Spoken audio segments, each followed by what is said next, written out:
दोस्तों नमस्कार।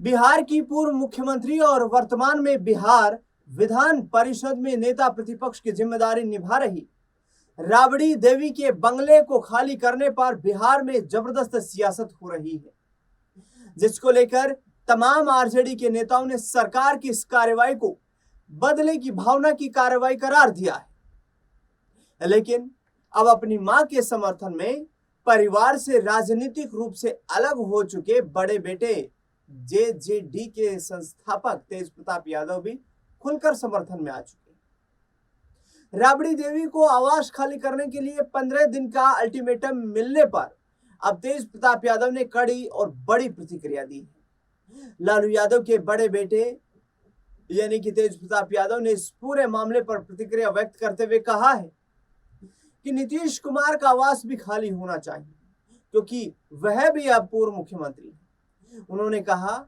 कि सबसे पहले नीतीश कुमार को ही अपना आवास खाली करना चाहिए। सरकार को चाहिए कि वह नीतीश कुमार को 15 दिन का नोटिस दे और उनसे उनका आवास खाली करवाया जाए।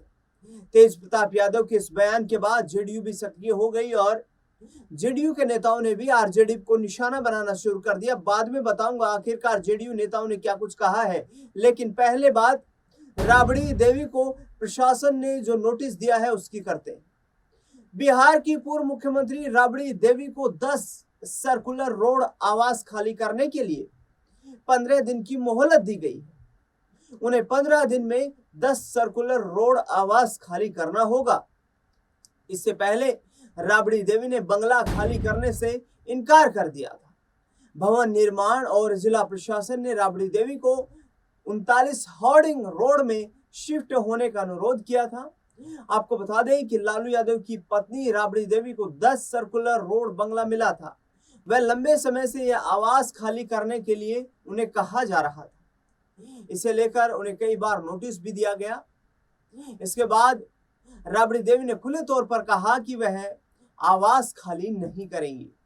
राबड़ी देवी ने यहां तक कह दिया कि बिहार के मुख्यमंत्री सम्राट चौधरी फोर्स भेजकर बंगला खाली करवा ले, लेकिन हम बंगला खाली नहीं करेंगे। नीतीश कुमार का बंगला भी खाली हो जाए, ये तेज प्रताप यादव का कहना है। राबड़ी देवी को आवास खाली करने के लिए 15 दिन का अल्टीमेटम मिलने पर तेज प्रताप यादव भड़क चुके हैं। उन्होंने बड़ी प्रतिक्रिया दी है।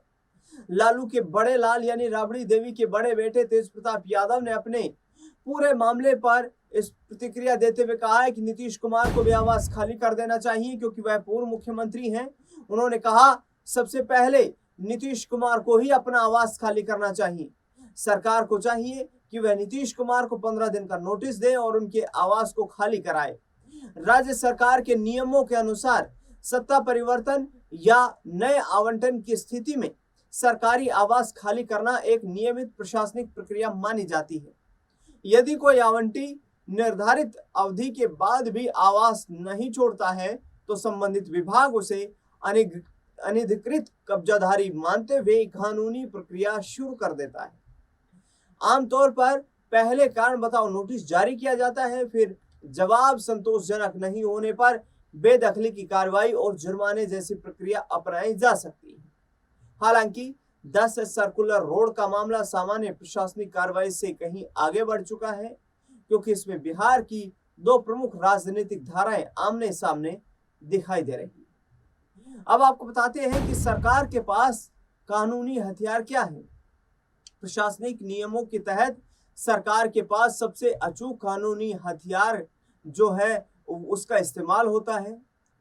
कानून का हथियार ही सरकार का एक ऐसा हथियार होता है कि अगर कोई अलौटी तय सीमा पर अपने सरकारी बंगले को खाली नहीं करता है तो भवन निर्माण विभाग Bihar public premises eviction act के तहत कार्रवाई शुरू कर सकता है। इसके तहत विभाग की ओर से अनधिकृत कब्जेधारी अनऑथराइज्ड ऑक्यूपेंट के खिलाफ एक अंतिम नोटिस जारी कर पूछा जाता है कि उन्हें बेदखल क्यों ना किया जाए। बलपूर्वक बेदखली और जुर्माना यदि संतोषजनक जवाब नहीं मिलता है तो सक्षम प्राधिकारी कंपिटेंट अथॉरिटी जो है वो जिला प्रशासन और मजिस्ट्रेट की मदद से परिसर को बलपूर्वक खाली कराने का आदेश जारी कर सकता है। साथ ही अनधिकृत रूप से रहने की अवधि का भारी बाजार मूल्य के हिसाब से जुर्माना डैमेज रेंट भी वसूला जा सकता है। अब जेडीयू नेताओं का लालू परिवार पर तंज आया है। बिहार विधान परिषद में नेता प्रतिपक्ष और आरजेडी नेता राबड़ी देवी को सर्कुलर रोड स्थित आवास नंबर 10 को खाली करने का नोटिस जैसे ही जारी हुआ, उसके बाद से लगातार बयानबाजी जारी है। एक तरफ राबड़ी देवी ने कहा कि वे खाली नहीं करेंगी बंगले को, चाहे तो फोर्स बुला लें, और इस बीच जेडीयू ने अपनी प्रतिक्रिया व्यक्त कर दी है। बंगले को लेकर जेडीयू नेता राजीव रंजन ने कहा, अगर नेता प्रतिपक्ष के रूप में उन्हें कोई वैकल्पिक बंगला आवंटित किया गया है तो राबड़ी देवी को पुराने बंगले के प्रति अपना मोह छोड़कर नए आवास में चले जाना चाहिए। ये राजीव रंजन कह रहे हैं। पार्टी को जनहित से जुड़े मुद्दों पर काम करना चाहिए। ये बंगला और संपत्ति का मोह पार्टी को 25 सीट पर पहुंचा चुका है। पार्टी की साख और विश्वसनीयता सवालों के घेरे में है, इसलिए अब नए तरीके से नई रणनीति पर आरजेडी को काम करना चाहिए। जनता दल यूनाइटेड को आरजेडी की चिंता सता रही है। पार्टी के प्रवक्ता राजीव रंजन प्रसाद ने इस मामले को आरजेडी के मौजूदा संख्या बल विधानसभा से जोड़ा है और तंज कसा कि इसी मोह के कारण पार्टी 25 सीटों पर आ जाकर के खड़ी हो गई है बिहार विधानसभा में। राजीव रंजन ने राहुल गांधी पर भी जुबानी हमला किया है। नीट यूजी पेपर लीक को लेकर सरकार के खिलाफ विपक्ष लगातार सरकार को घेर रहा है। लोकसभा में नेता प्रतिपक्ष और कांग्रेस सांसद राहुल गांधी भी कई तरह के बयान दे रहे हैं। उन्होंने पीएम मोदी पर तंज कसते हुए कहा कि अगर वह नीट मामले की जांच की निगरानी कर रहे हैं तो उन्होंने पेपर लीक की भी व्यक्तिगत निगरानी करनी होगी। इस बीच राजीव रंजन ने राहुल गांधी पर जुबानी हमला किया है। उन्होंने कहा, जो कदाचार की शिकायतें हैं, जहां देर से परीक्षा संचालित किए जाने का सवाल है, या इससे पहले पेपर लीक को लेकर जो बातें हुई हैं, इन सभी मामलों को लेकर धर्मेंद्र प्रधान जो कि शिक्षा मंत्री हैं, उनके नेतृत्व में भारत सरकार का शिक्षा मंत्रालय लगातार कड़े कदम उठा रहा है। सीबीआई की जांच चल रही है, अनेक गिरफ्तारियां हुई हैं। एक तार्किक निष्कर्ष पर यह पूरा प्रकरण पहुंचेगा।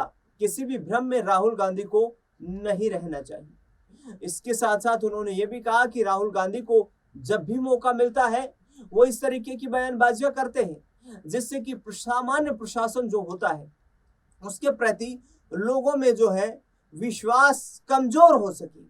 ये जेडीयू की तरफ से कहना है कि विश्वास कमजोर हो सके सामान्य प्रशासन को लेकर के, और राहुल गांधी इस तरीके की जो बयानबाजी कर रहे हैं ये कहीं ना कहीं लोगों में शासन के प्रति अविश्वास पैदा करता है। ऐसा वो जो है एक भ्रम फैलाने का प्रयास कर रहे हैं। इस तरीके की बयानबाजी से नेता प्रतिपक्ष लोकसभा होने के नाते उन्हें बचना चाहिए और उन्हें कार्रवाई में और जो जहां पर व्यवस्था में खामियां हैं उसमें सरकार का सहयोग भी करना चाहिए। देखना बेहद दिलचस्प रहेगा कि अब जो राबड़ी देवी के आवास का मामला राजनीतिक तूल पकड़ता नजर आ रहा है, क्या राबड़ी देवी को कुछ वक्त की मोहलत उस बंगले में रहने के लिए यहाँ पर मिल पाती है, या फिर 15 दिन का जो नोटिस दिया गया है उसी नोटिस पीरियड में उन्हें ये बंगला खाली करना होगा। इस पूरे मुद्दे पर आपकी राय प्रतिक्रिया जो है वो कमेंट बॉक्स में आप बताने का काम जरूर करें। फिलहाल के लिए इस खास रिपोर्ट में इतना ही। देश दुनिया से जुड़ी बड़ी खबरों के लिए लगातार बने रहे हमारे साथ। धन्यवाद।